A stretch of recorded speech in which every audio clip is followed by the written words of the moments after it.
자, 오늘부터는 성령의 열매에 대해서 공부해 보도록 하겠습니다.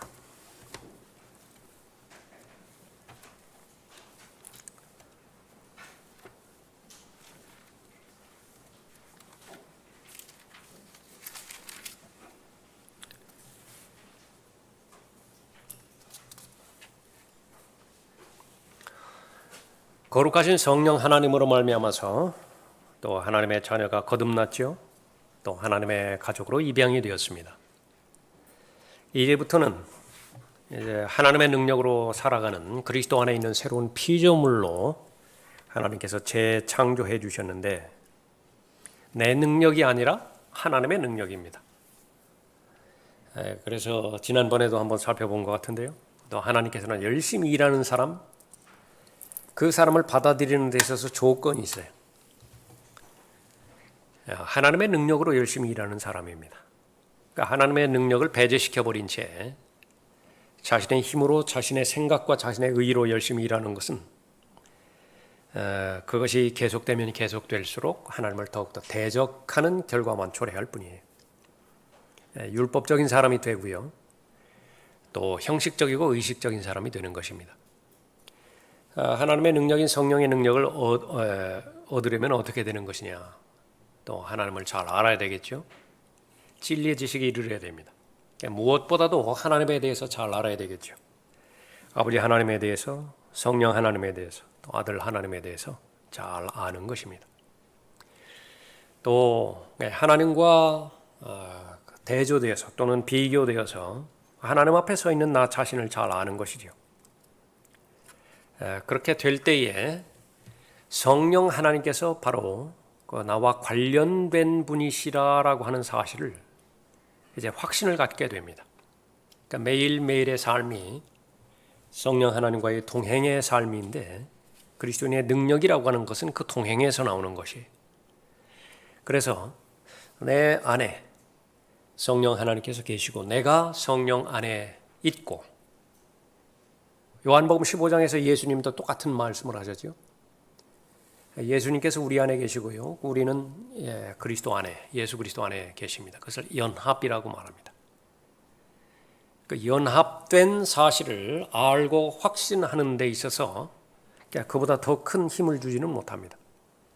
그러면 그것이 이제 머리를 통해서 우리의 마음의 믿음을 통해서 입증이 되어지는데 하나님께서 늘 확인하는 것은 내 자신의 진리로 가져가라 요구하는 거예요. 객관적인 진리는 아무 힘을 부여해 주지 못합니다. 절대적 진리가 돼야 돼요. 나에게 진리가 돼야 되는 것입니다. 나에게 진리가. 그래서 믿음의 조상 아브라함에게도 말씀하셨던 것이 내 안에 있는 믿음을 입증해봐라. 그 믿음이라고 하는 것은 다른 말로 하면 하나님에 대한 사랑이거든요. 그러니까 성령의 열매는 이 하나님에 대한 사랑의 결과예요. 하나님을 사랑하는 것이 구체적으로 무엇이냐 그러면 똑같은 말이 하나님의 말씀에 대한 사랑이거든요. 그러니까 하나님을 사랑하는데 말씀에 대해서 사랑하지 않고 계속해서 하나님께서 주신 능력에만 관심이 있다. 다시 말하면 성령의 은사에 대해서 집착하고 있는데요. 성령의 열매에 대해서는 거의 관심이 없다. 그러니까 은사주의의 대표적인 공통점입니다. 그러니까 능력만 있으면 되는 거예요. 그러니까 그것은 하나님의 사랑과 관련이 없는 것입니다. 아브라함은 하나님을 사랑했죠. 또 아브라함은 하나님에 대한 믿음이 있었습니다. 그런데 하나님께서 요구하시는 것은 아브라함이 진실로 하나님을 사랑한다라고 하는 사실을 아브라함 자신이 알기를 원하세요. 하나님은 이미 다 알고 계세요. 아브라함의 믿음이 진실성이 있는 것인지 아니면 어려울 때에 또 부인하는 그런 잠정적인 믿음인지 왜 모르시겠어요? 그런데 아브라함에게 그 사실을 알려주기를 원하는 것입니다. 그럼 우리가 아는 것처럼 가장 사랑하는 것은 가장 사랑하는 것에 대한 태도이죠. 하나님을 사랑한다. 가장 귀한 것을 하나님 앞에 드릴 수 있는 것인가?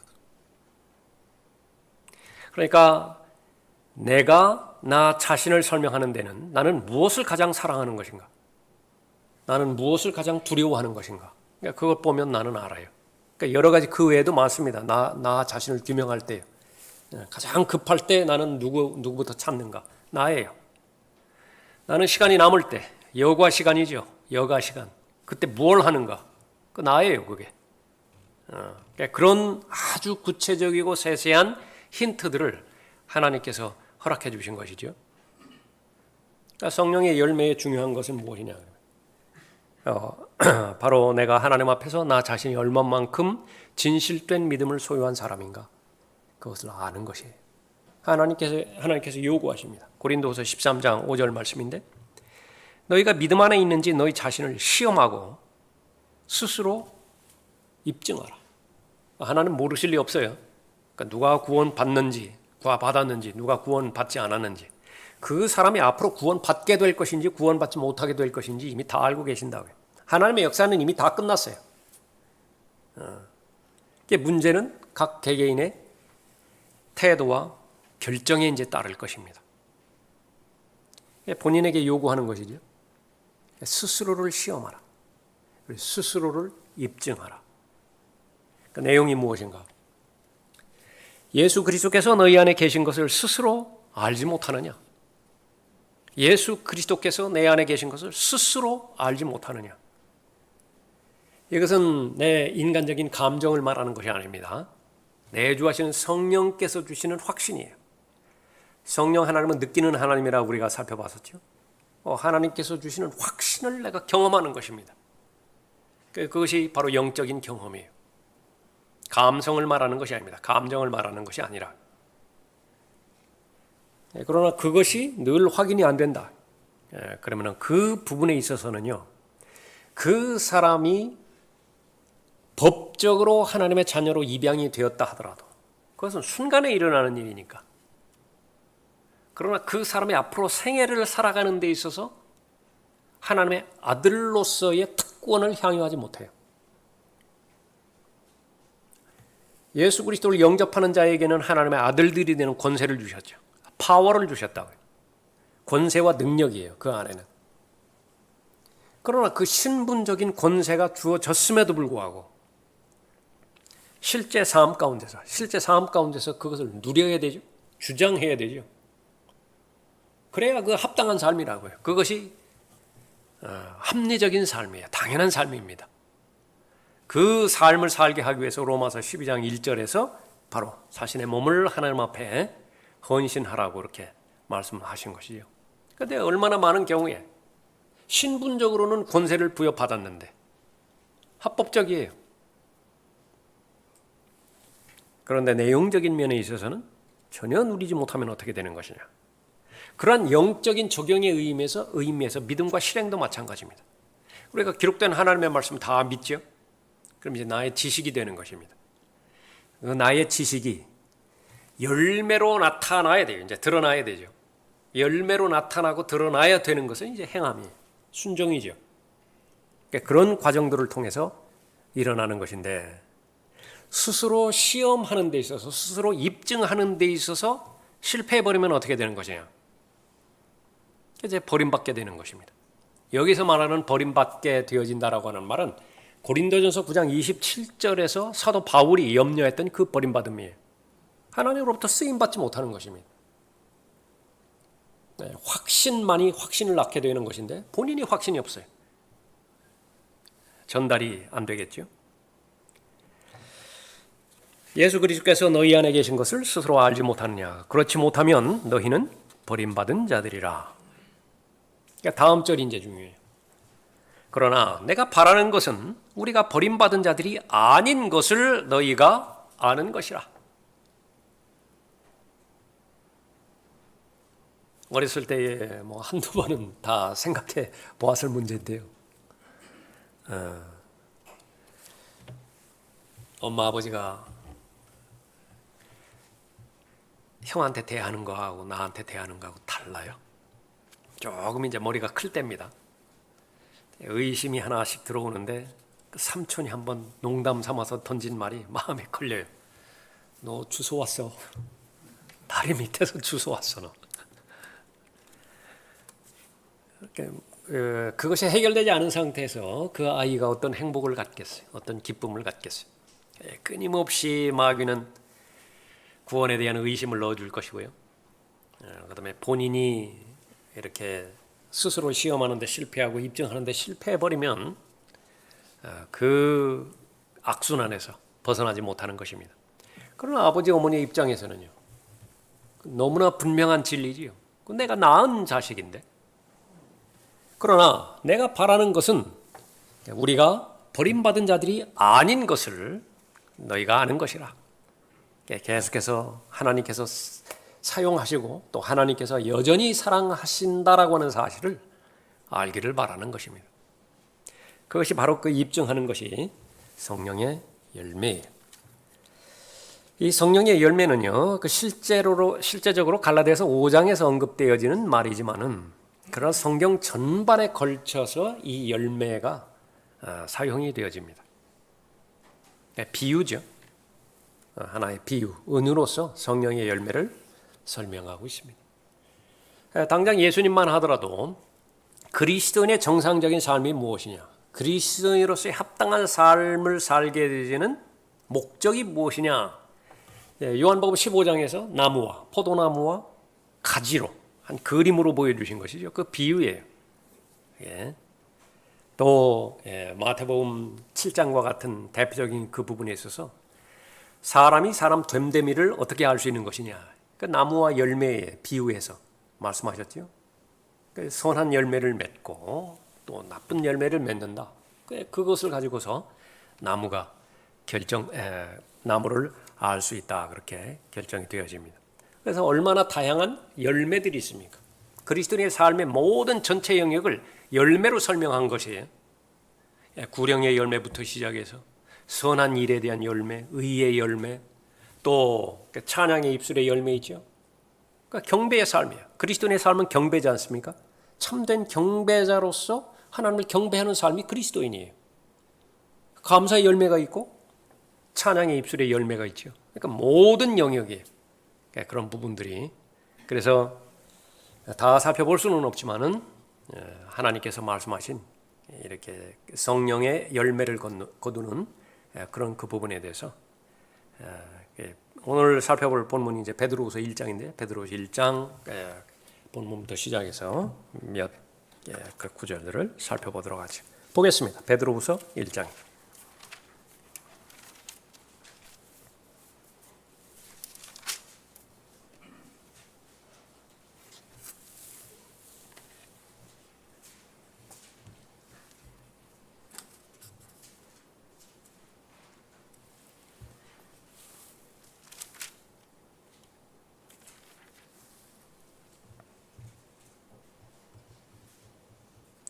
일절에 보면 예수 그리스도의 종이요 사도인 시몬 베드로는 하나님 곧 우리 구주 예수 그리스도의 의로 말미암아 우리와 함께 동일하게 보배로운 믿음을 받은 사람들에게 편지하노라.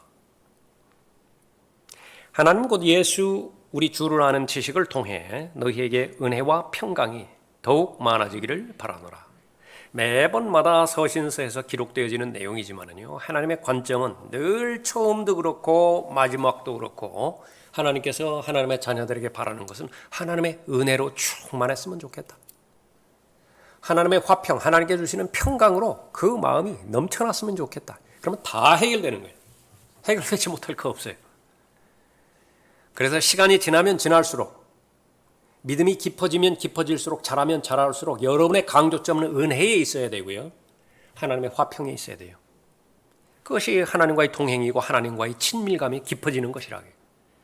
그래서 괴리감이 있으면 안 됩니다. 괴리감이 있으면 무엇을 하든지 간에 그것이 섬김이든 아니면 지식을 얻는 것이든 항상 확인해 보는 것이 이 결과로 말미암아서 나는 더 하나님 사랑하는가, 이 결과로 말미암아서 나는 더 하나님의 풍요로운 은혜 가운데 머무는 것인가, 지각을 초월하는 하나님의 평강이 더 강한 능력으로 내 마음을 통제하고 있는 것인가. 그러지 못하면은 그것은 어느 중간에 잘못된 부분이 있다. 그 부분까지 다시 되돌아가서 어디서 잘못되었는가, 그것을 밝혀내고 바로 잡아야 되는 것입니다. 이 베드로후서 역시 마찬가지예요. 그러면 어떻게 하면 하나님의 은혜와 하나님의 평강으로 지속적으로 하나님과 동행하며 또 하나님의 은혜를 누릴 수 있는 것인가? 구체적으로 그 제시를 해 주시는 거죠. 그것은 지식이라 그랬습니다. 예수 그리스도를 아는 지식이에요. 3절에 즉 그의 신성의 능력이 중요합니다. 신성의 능력이에요. 신성의 능력. 두 본성을 우리가 살펴볼 텐데 nature, 아담에 속한 본성이 있어요. 하나님께 속한 본성이 있습니다. 그러니까 이에 대한 공부를 지금 하고자 하는 거예요. 성령의 열매는 거기서부터 시작됩니다. 신성의 능력이 생명과 경건에 속한 모든 것을 우리에게 주심에 따라 우리의 영광과 덕에 이르도록 부르신 분에 관한 지식을 통해 그리 되기를 바라노라. 이미 이루어진 사실이 있고요. 대표적으로 믿음입니다. 그건 단번에 전해주셨다고요. 그런데 이 단번에 전해주신 믿음을 기초로 해서 믿음이 점점 더 자라는 것이에요. 연약한 믿음이 점점 더 강건해지는 것입니다. 강해지는 것이라고 해요. 그러니까 그것이 바로 이제 하나님과 하나님의 자녀와의 동역을 이루어야 되는 그런 부분입니다. 계속 성령의 열매와 관계가 있는 부분입니다. 4절에 이로써 우리에게 지극히 크고 귀한 약속들을 주심은 너희로 하여금 이 약속들을 통해서 정욕으로 인해 세상에 있게 된 타락을 피하여 하나죠. 왜 성경을 계속 들어야 되는가? 왜 성경을 공부해야 되는 것인가? 암송해야 되는 것인가? 올바로 나누어서 공부해야 되는 것인가? 그 성경에서 기록된 목적이 나에게 그대로 이루어지는가? 매일매일 확인해야 돼요. 그것이 부지런하는 거예요. 게으르지 않은 것입니다. 여기서도 보면 지금 그 정욕인데 이 정욕이라고 하는 말은 넓은 의미에서 쓴 말입니다. 욕심이에요. 자기가 중심이 되어서 이 세상을 살아가고자 할 때의 욕심입니다. 예. 하나님의 뜻을 거스르는 또 하나님의 뜻과 무관한 그런 모든 것들을 다 포함하는 것인데 이것은 대단한 능력이 있어가지고요. 이 자력을 바꿀 수가 없어요. 이길 수가 없다고요. 한번 끌림을 당하면은요, 그대로 가서 붙어버려야 돼요. 본성입니다. 그것이. 근데 더 큰 본성이 우리에게 주어진 것이죠. 그것은 신성이에요. 신성의 능력이라고요. 그러니까 이것을 떼내올 수가 있어요. 그러니까 그 목적이라. 정욕으로 인해 세상에 있게 된 타락을 피하여 하나님의 본성에 동참하는 자가 되게 하려 하심이라. 하나님의 본성에 계속 동참해야 된다. 처음에 30개 얻을 수 있습니다. 그 다음에는 60개, 그 다음에는 100개예요. 육신의 정욕으로부터 거의 통제를 받는 삶이 새신자 때입니다. 그냥 신분만 하나님의 자녀예요. 자신의 이름만 호적에 올라갔을 뿐이에요. 아무 능력이 없습니다. 거스를 수 있는 능력이 없다고. 예. 그러다가 점차로 계속해서 이겨나가기 시작하는 것입니다. 예. 그 죄로부터 떠나서는 날짜가 안 지나갔다고요. 일주일이면 7번 죄를 짓는 거예요. 그러다가 5번 죄를 짓고요.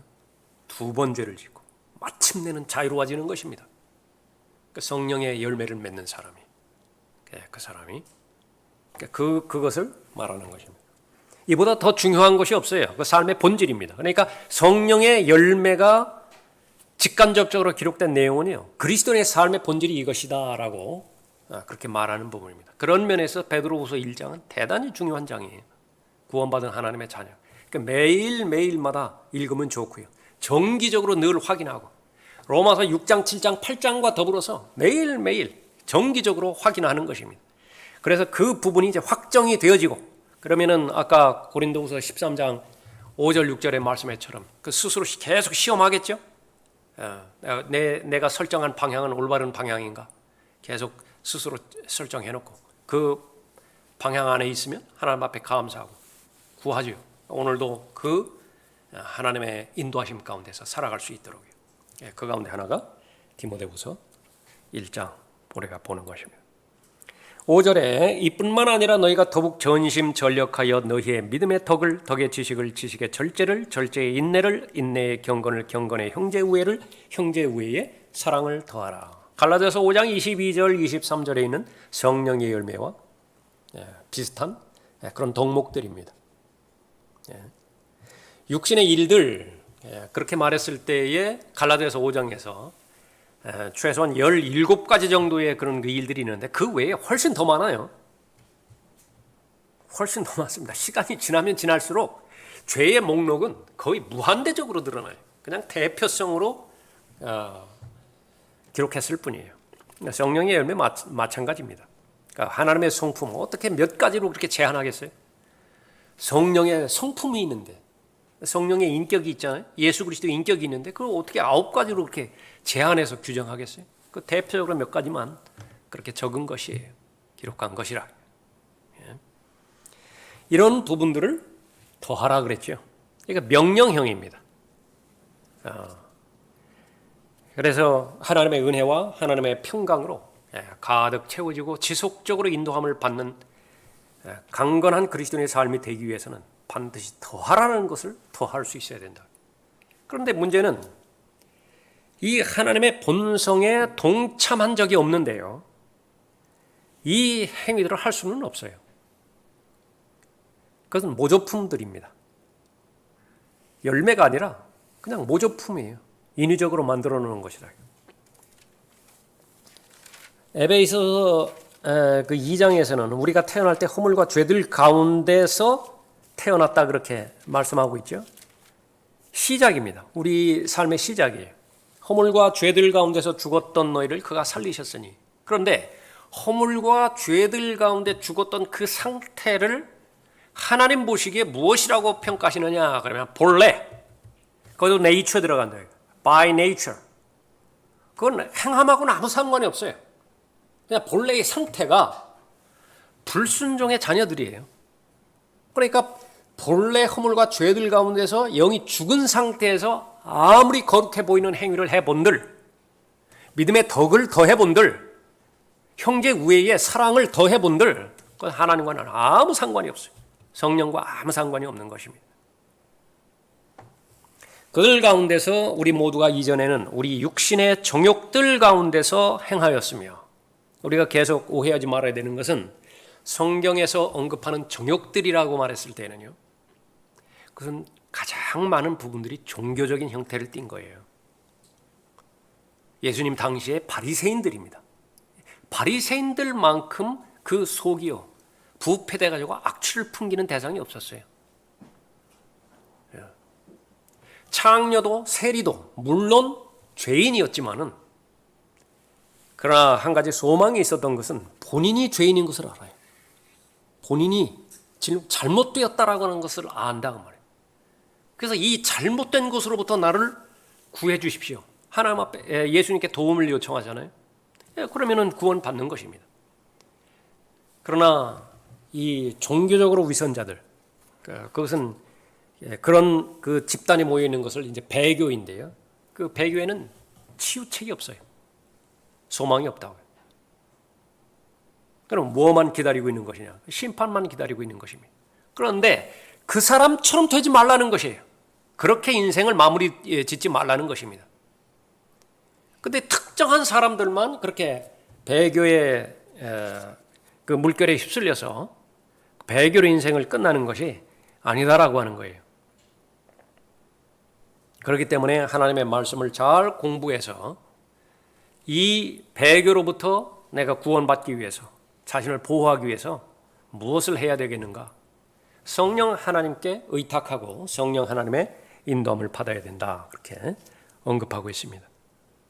그들 가운데서 우리 모두가 이전에는 우리 육신의 정욕들 가운데서 행하였으며 육신과 마음의 욕망들을 이루어 다른 자들과 마찬가지로 본래 진노의 자녀였느니라. 그러나 반대로 하는 것은 이제 하나님의 능력이, 하나님의 은혜가 바꿔주신 것이고요.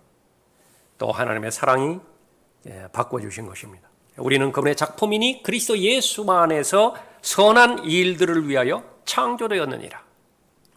창세기 1장 1절에서 창조가 있었어요. 창세기 1장 3절에서 재창조가 있었어요. 똑같이 아담 안에서 우리가 창조되었고요. 두 번째로는 그리스도 안에서 재창조가 이루어진 것입니다. 그 재창조만 하나님께서는 바라보시는 것입니다. 그럼 창조의 목적은 무엇이냐? 선한 일들을 위하여 창조됐어요. 그래서 하나님께서는 그 선한 일들을 위하여 창조된 그 대상을 마스터피스, 걸작품이다. 그런 걸작품이 없어요. 작품이에요, 작품.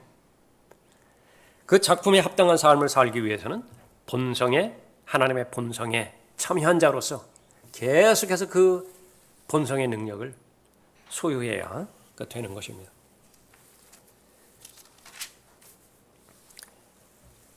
디모데후서 4장 10절에 보면 대마가 나오는데요. 대마는 이 현 세상을 사랑하여 나를 버리고 데살로니가로 갔고, 그렇게 말했습니다.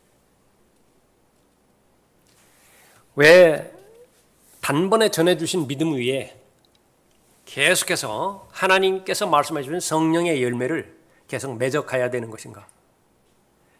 그러지 않으면 대마처럼 되는 것입니다. 또 디모데전서 1장 19절에 보면은요, 믿음과 선한 양심을 붙들라. 어떤 사람들은 믿음에 대한 선한 양심을 내던짐으로 파선하였느니라. 믿음의 선한 싸움이라고 하는 것은 끝이 없어요. 그리스도인에게는 은퇴가 없습니다. 세상에서는 은퇴가 있지만, 세상 직장에 있어서는 은퇴가 있지만 그리스도는 은퇴가 없어요. 죽기까지 신실하게 해야 되는 것이에요. 예.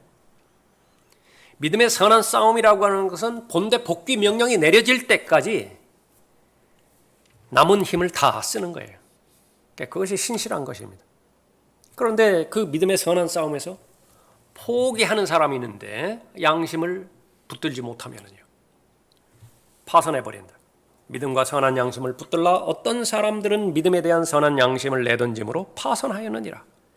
그들 가운데 후메네오와 알렉산더가 있는데 내가 그들을 사탄에게 내어준 것은 그들로 하나님을 못 오가지 못하도록 배우게 하려는 것이라. 성령의 열매를 맺지 못하면요, 하나님께 영광을 돌리지 못하는 삶을 사는 것이 아니라 하나님을 모독하는 삶을 살게 돼요. 하나님을 모독하는 삶을 살게 되는 것입니다. 왜냐하면 성경에서는 분명하게 제시하기를 성령의 열매를 맺든지 육신의 일들이 나타나든지 둘 가운데 하나예요. 둘 가운데 하나라고요. 중립지역도 없고요. 둘 다 나타날 수도 없어요. 하나만 나타난다. 하나만. 그래서 이 그리스도인의 삶에서 성공적인 삶, 실패한 삶, 그 기준은 무엇이냐? 열매에 달려 있는 것입니다. 왜 이렇게 대마라든지 후메네오라든지 알렉산더라든지 이런 실패자들을 성경에 기록해 놓았겠는가? 이런 사람들처럼 되지 말라는 것이죠. 또 하나는 얼마든지 이런 사람들처럼 될 수 있는 가능성을 안고 살아가는 것입니다. 그것이 아담의 본성이에요. 타락한 본성. 그래서 성령의 열매는요, 성경 교리 가운데 하나, 이 정도로 돼서는 안 돼요. 성령의 열매를 맺지 않으면 나는 죽는다. 성령의 열매가 없는 삶은 아무리 다른 것들이 이렇게 충족이 된다 하더라도요, 그것은 가장 비참한 삶이라고 하는 사실을 확신해야 되는 것입니다. 거듭날 때도 간절해야 거듭나는 것이고요. 다른 사람이 옆에서 사정해봐요. 제발 거듭나 주십시오. 정말 구원 받으십시오. 구원은 좋은 것입니다. 아주 그냥 뻣뻣한 모습을 그래 한번 영접해 준다. 그런 식으로 거듭나는 것은 없어요. 제발 좀 살려주십시오의 염원이에요. 지옥으로부터 구원해 주시는 것은 하나님 외에는 길이 없습니다. 내가 아무리 많이 노력을 해봤지만은 방법이 없습니다. 그 사람만 구원받아요. 그것이 겸손한 마음입니다. 마음으로부터 믿는 사람이라. 승리의 삶도 마찬가지입니다. 성령의 열매가 맺어지면 좋은 것이고, 그러지 못하면 안 되는 것이고, 그러면 그 간절함이 없어요. 성령의 열매가 아니면은 그것은 바로 육신적인 삶을 살 수밖에 없기 때문에 나는 절대적으로 성령의 열매를 맺어야 됩니다. 그렇게 간절하게 하나님 앞에 염원이 되어야 되는 것이지요. 다시 이 본문으로 가서 8절 보십시오. 8절. 이런 것들이 너희 안에 있어 풍성해지면 그것들이 너희로 우리 주 예수 그리스도에 대한 지식에 관한 한 게으르거나 열매 없는 자가 되게 않게 할 것이라. 여러분 이 마음 안에 아주 각인하세요. 왜 그러냐면 이 베드로후서 1장이요. 베드로가 이제 마지막 그 하나님의 자녀들에게 해줄 수 있는 말을 지금 쓰고 있는 것이거든요. 이 다음에는 없어요. 이제 해줄 수 있는 말이 없다. 정말로 필요한 한마디를 하라고 한다면 무슨 말을 하겠느냐? 새로운 말 아니에요. 새로운 지식 아니라고요. 지금까지 해왔던 말들인데 지금까지 해왔던 말조차도요. 계속 반복이 됐어요. 했던 말 또 하고 했던 말 또 하고 했던 말 또 하고. 근데 이제 마지막 말조차도 기억하게 할 것이라. 기억나게 할 것이라. 그것이 자신의 장막 떠나기 전에 말했던 소망이라. 그 무엇이냐? 나는 절대로 하나님 안에서 하나님 앞에서 게으른 사람으로 발견되지 않겠다. 나는 하나님 앞에서 반드시 열매를 맺는 사람으로 발견되어야 되지 열매 없는 자라고 하나님의 책망의 대상이 돼서는 안 되겠다. 그러니까 여러 번 비유를 통해서 예들을 통해서 말씀해 주세요. 열매 맺지 못하는 자를 하나님께서 얼마나 싫어하시는 것인지. 열매를 기대하잖아요. 무화과나 모아서 때가 되었다고요. 그러니까 잎사귀가 저 정도 됐으면 많이는 기대하지 않는다 하더라도 지금 현재 바로 시장길을 모면해 줄 수 있는, 해결해 줄 수 있는 그 정도 열매는 있을 거라고요. 가슴이 없어요. 실망하신다고요. 또 3년씩이나 그렇게 포도원에 무화과를 좋은 무화과 심어놓고 그렇게 열매가 맺기를 그렇게 바랬었죠. 실망한다고요. 주인이 실망한 거예요. 히브리서 5장에서도 그때를 보면 하나님께서는 많이 참아주세요. 많이 기다려주세요. 근데 반드시 열매를 맺어야 될 때임에도 불구하고 열매가 없어요. 지식에 대한 열매도 없고 또 인격에 대한 열매도 없다고 말이죠. 이런 것들이 너희 안에 있어 풍성해지면 그것들이 너희로 우리 주 예수 그리스도에 대한 지식에 관한 한 게으르거나 열매 없는 자가 되지 않게 할 것이라. 성령 충만함으로 인해서 성령의 열매를 간구하는 사람들, 열매 맺는 삶을 보장해 주는 것입니다. 열매 맺는 삶이 보장되면 이 지상에서의 삶이 황폐해지지 않아요. 그러니까 사도 바울의 고백을 누구나가 다 할 수 있어요. 내가 궁핍함에 처하는 거, 난 이미 배운 사람이에요. 가난을 배웠다고요. 풍부함에 거하는 거, 나 이미 배운 사람이라고요. 무엇을 말하는 것이죠? 환경은 달라질 수 있어요. 내가 연약할 수도 있고 건강할 수도 있고 가난할 수 있고 부유해질 수도 있고, 그러나 하나님에 대한 내 마음의 자세와 태도는 절대로 변하지 않아요. 절대로 변하지 않는다고요. 그러니까 그걸 배웠다고요. 그러한 삶은 무엇을 부러워하겠습니까? 세상에 뭘 부유하겠어요? 부러워하겠어요? 절대로 황폐한 삶을 살지 않는 것입니다. 고린도전서 10장 31절에서 사나 죽으나 무엇을 먹든지 마시든지 무엇을 입든지 다 하나님의 영광을 위해서 하라는 것이죠. 그건 다른 말로 하면 열매를 맺는 삶을 말하는 거예요. 그러니까 자신 안에 열매가 발견되지 않는데 그 100번 부르짖어 봐요. 하나님의 영광을 위해서 사는 삶이 그리스도인의 삶이라고. 계속해서 이 그리스도인의 삶은 영향력을 말하는 것인데 아무 영향력이 없어요. 그 사람에 대해서 영향력이 없다고요. 분명히 하나님의 자녀이긴 자녀인데요. 심지어 사위한테도 진실을 말해도 농담거리로 여긴다. 저 장인어른 정신이 어떻게 좀 되셨나? 농담으로 받아들여요. 농담으로. 심지어는 딸들에 대해서도 아무 영향력이 없어요. 주변에서도 그렇고요. 그러니까 그런 열매 맺지 못하는 그 삶, 그것은 하나님의 영광을 위해서 드려지는 삶이 아니다라고 하는 것입니다.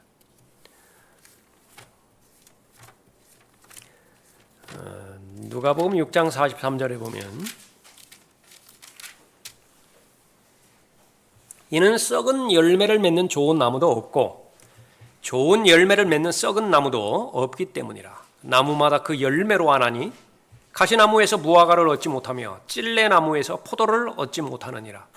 선한 사람은 마음에 쌓은 선한 보화에서 선한 것을 내고 악한 사람은 마음에 쌓은 악한 보화에서 악한 것을 내느니라. 이는 마음에 가득한 것을 그 입이 말하기 때문이라. 여기서 이제 마음이라고 하는 그 부분을 본성이라고 하는 말로 대체해도 됩니다. 아담의 본성이 동기가 돼서 행하는 것이냐, 그리스도 안에 있는 새 성품, 새로운 피조물, 새 사람이죠. 그 새 사람이 동기가 돼서 하는 것이냐. 그 새 성품은 반드시 성령의 열매를 맺게 되어 있어요. 그러나 겉모습이 아무리 그렇다 한들 그것이 바로 그 썩은 나무에서 시작된 그 부분이라고 한다면 썩은 나무를, 썩은 열매를 맺게 그렇게 되어지는 것이죠. 성령 충만한 사람, 성령의 열매를 맺는 사람이죠. 열매 맺는 삶을 보장해 주는 것입니다. 그것은 이건 필수적이에요. 그 다음에 열매 맺는 삶의 병행해서 또 가장 중요한 것이 능력 있는 삶을 살아야 되죠. 그리스도인의 능력은 무엇인가? 이제 여러분은 답을 하실 수 있을 것입니다. 그건 분별력이에요. 선과 악 분별할 수 있다. 그런데 그때 이 악은 어떤 형태로 오는 것이죠? 빛의 천사로 가장하는 거예요. 모두가 다 아군 복장으로 다 무장하고 왔다. 적군이 아군 복장을 입고 왔다. 무엇을 통해서 알 수 있어요? 암고대라고 해야 된다. 그거 모르면 답하지 못하면 안 되는 거죠. 모두가 다 마귀의 계략과 책략으로부터 비롯된 것이라고 한다면 빛의 천사로 가장해서 오는 것인데 그것을 어떻게 구분할 수 있겠는가? 그 사람의 동기를 알아야 되는데 내주하시는 성령의 도움 없이 그것을 어떻게 분별할 수 있겠습니까?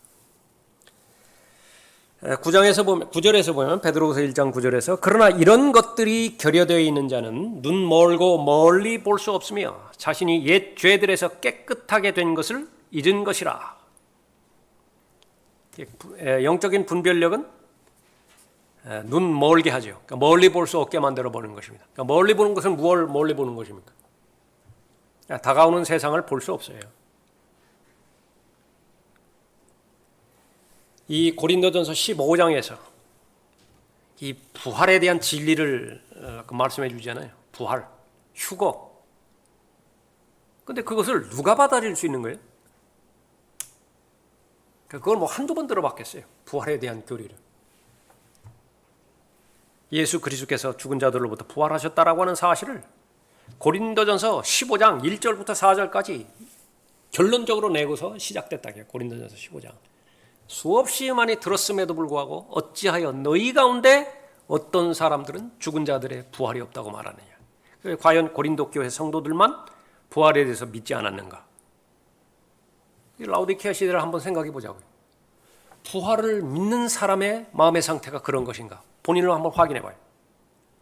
과연 부활을 믿는다. 나는 한 번은 죽지만은 그러나 죽은 다음 반드시 다른 사람이 아닌 나로 다시 부활할 거예요. 그러면 다시는 죽지 않아요. 그러한 삶의 형태가, 삶의 스타일이 과연 나의 이러한 삶의 스타일인가? 그러니까 보는 것이죠. 그 사람에 대한 분별력은 다가오는 세상이라. 오직 이생뿐이라고 한다면 가장 비참한 사람이라. 은사주의입니다. 번영신약의 목적이 그거예요. 오직 이생뿐이에요. 다가오는 세상 별 관심 없어요. 기복주의로 흐를 수밖에 없는 것이죠. 영적 분별력을 보장해 주는 것이죠. 영적으로 눈먼 사람보다 더 비참한 사람이 없습니다. 그 사람보다 더 쉽게 길을 이탈하는 사람이 없죠. 늘 다른 사람에 의존해야 돼요. 목사의 설교에 늘 의존을 해야 됩니다. 다른 사람의 인도함에 늘 의존해야 돼요. 그러나 어느 정도 되었으면요, 이제는 빨리 성장해서요, 코치가 돼야 돼요. 코치가. 코치 중에서도 수석 코치가 돼야 된다고요. 수석 코치 다음에요, 그 사람이 감독이 또 돼야 돼요. 그래서 감독과 이제 친구가 돼야 될 거 아니에요. 그렇죠? 언제까지 어린아이겠습니까? 아들이 빨리빨리 성장해가지고서 이제 아버지가 믿을 만한, 신뢰를 할 만한 자녀로 그렇게 해야 되고, 자기 할 일을 하면 돼요. 그러니까 나중에는 이제 어떻게 돼요? 아버지와 친구가 되는 거예요. 아버지가 하는 일도 거뜬히 해난다고 거예요. 영 안에서의 동역을 이루는 것입니다. 그러나 분별력이 없으면 어떻게 되는 것이? 그 모든 부분들이 다 허망하게 되는 것입니다. 성령의 열매는 어떻게 해줘요? 바로 영적 분별력을 보장해 주는 것입니다. 무엇이 진짜인지 무엇이 가짜인지 수없이 많이 쳐놓은, 마귀가 쳐놓은 덫과 함정, 가짜들, 여러 가지 시험들이 있다고, 유혹들이 있다고, 미끼들이 있는 것이죠. 덥석덥석 물었다가는요, 그 가운데서는 한 번 잘못 문 결과 인생을 다 파산시켜버리는 그러한 함정도 있어요. 다시는 헤어나오지 못한다. 그런 그 부분에서 절대적으로 보장을 해주는 것입니다. 그러나 이런 것들이 결여되어 있는 자는 눈 멀고 멀리 볼 수 없으며 자신이 옛 죄들에서 깨끗하게 된 것을 잊은 것이라. 그러므로 형제들아, 오히려 더욱 힘써서 너희의 부르심과 택하심을 확고히 하라. 너희가 이런 것들을 하면 결코 실족하지 않을 것이요. 삶이 주체가 됩니다. 본인이요, 자신이 주체되는 삶을 살아가요. 그 최고의 덕목입니다. 최고의 덕목. 그 주인공이 나예요. 이 지상을 살아가는 데 있어서 주인공이 나라고요. 교만한 말이 아니라 하나님의 관점에서 보니까 그렇게 되는 거예요. 성령의 열매를 맺는 사람의 특권인 것이죠. 하나님께서 왜 나를 부르셨는가? 하나님께서 왜 나를 택하셨는가? 하나님의 부르심과 택하심을 확고히 할 수 있다. 사람에게 휘둘리지 않습니다. 하나님께서 원하시는 삶의 형태대로 그대로 잘 살아가는 것이죠. 다시는 실족하지 않도록 보장해 주는 것입니다. 실족하면 얼마나 많이 낭비가 돼요? 얼마나 많이 손실이 되어집니까? 그런데 그 실족 가운데서는요, 다시 재기하지 못하는 실족도 있어요. 아까 우리가 살펴봤었죠. 대마 같은 사람, 사실 회복이 안 돼요. 베드로는 기적 중에 기적이에요. 한번 실족했다가 다시 한번 회복이 되어졌죠. 그러나 그것을 일반화시켜서는 안 됩니다. 하나님과 나와의 관계, 아버지와 아들과의 관계는 한 번 맺어졌다면 영원히 변하지 않아요.